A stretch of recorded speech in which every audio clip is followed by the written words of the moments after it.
Welcome to my channel, Purposeful Play, where I talk about all things early childhood education. I'm Danielle, and I am a former 4K teacher in Wisconsin, now a teacher trainer, and a person who records YouTube videos for you. Today I want to talk about more small group ideas because those seem to be the most watched videos, and I think we're due for a new one. So let's get started.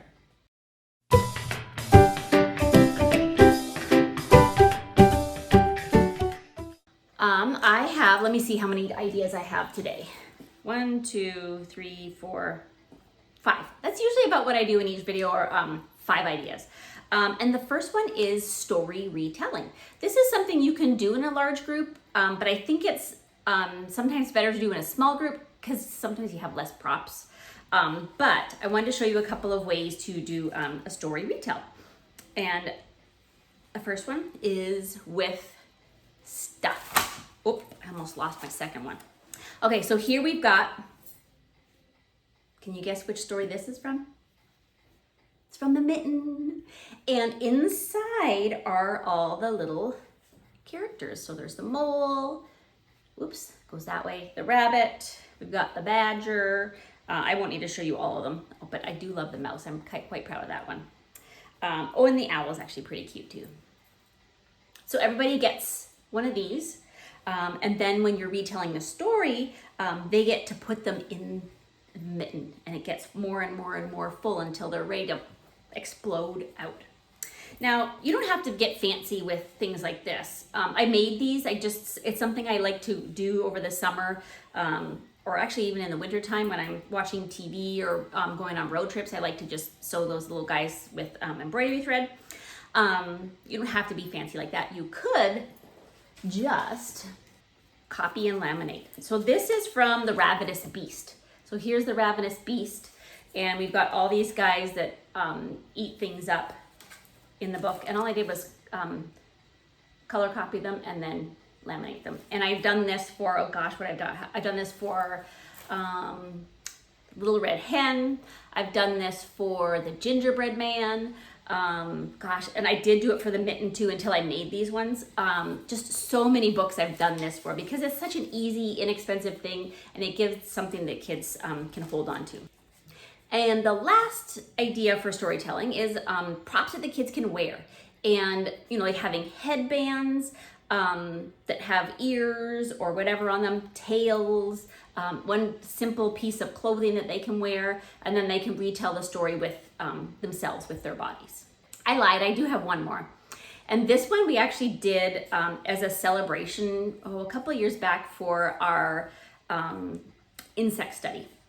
And the kids drew and painted and cut out all of the pieces in the Very Hungry Caterpillar. And they were gorgeous because they had been watercolored. It was just so pretty.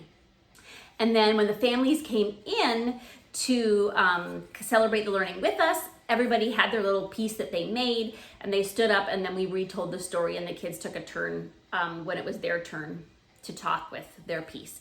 And I really liked that one because they had a hand in creating the props for the story.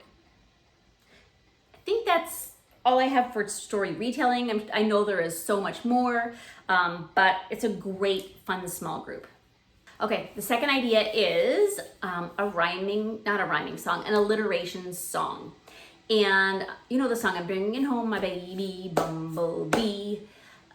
We created this past year our own songs, and we were in an insect study, and so we in our groups, our small groups, we chose an insect, and then we had to describe the insect, and then we also had to think of words that started with that insect. So I'm bringing home my little lovely ladybug, or something like that. And then after that, we performed them for our groups, and then we recorded them. And because families couldn't come in, we sent that home. And that was a really fun one. It also shows, who has that understanding of initial sounds in the words. And it was just a fun one to do. All right, another one is cooking. I sometimes do a cooking activity during large group, and whoever wants to join me can just come and join me. But I also like to do it in small groups. And one of my favorites, well, I have a couple of them, is homemade slime, homemade Play-Doh, and then homemade, I think I would call it moon sand. I'm not exactly sure if that's what it is, but the kids absolutely love it. And we usually have 2 small groups a day, and we would switch. So you're getting double the recipe because, well, you really do need it anyway. So I like to do it twice. But that's a really great one for measuring, counting, taking turns, following directions. I will actually link my favorite recipes down below in case you want to use those ones in a small group that you do. And then another one I've done is for measuring, and we did it during a ball study. So we had a ball, and actually the first one we did was we were talking about force during the ball study and how we can move a ball. And so at the beginning we did it with our breath. So we were measuring how far we could roll the ball, get the ball to move with our breath. And we used Unifix cubes to click them all together to measure how far it went. But then we found that, sometimes we needed more than what we had. So then we got out our big long tape measures, and that was really great. And then we started creating ramps to see if we can get the balls rolled down that way and roll farther. So getting the kids ideas on what to use for a ramp. We started with blocks, like those little triangular, guys, I don't even know what that is called in a 3D shape. It goes like this, but it's a block, a triangle block. But then they were like, oh, we can make it go further. And so they found that the higher you go and the more steep of your angle, then they can make it go farther. So, letting them kind of guide that small group and trying different things. And then, of course, that one just went right into choice time, and that was available for them to explore and play with. Okay, one last one. This one is just some number cards and some counting, 1 to 1. You can also add a few other things to this, but taking some items, you could do like something small like pom-poms. I've got caps from bottles. If you haven't heard about my math bags, go check out my video on loose parts. I'll link it down below, and you can find out how I get my junk for math. And then this is something that you can have the kids create during your small group, or it's something that you can do yourself. So I have some numbers with dots. Now, if you want the kids to create these on pieces of paper, you can use those bingo doppers and have them create their own number cards. These are number plates. And then they can just put them on here, and then they count them.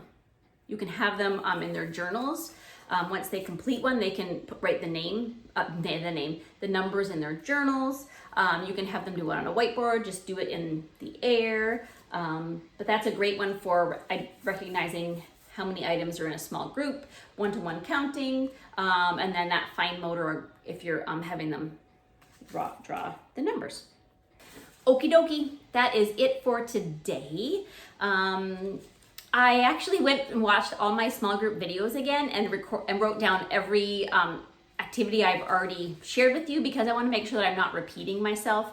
You may see some of the same materials and being used in many different ways, but that's kind of a good thing because then you'll notice that you don't have to have a lot of stuff to do these small groups. It should not take much time to plan at all.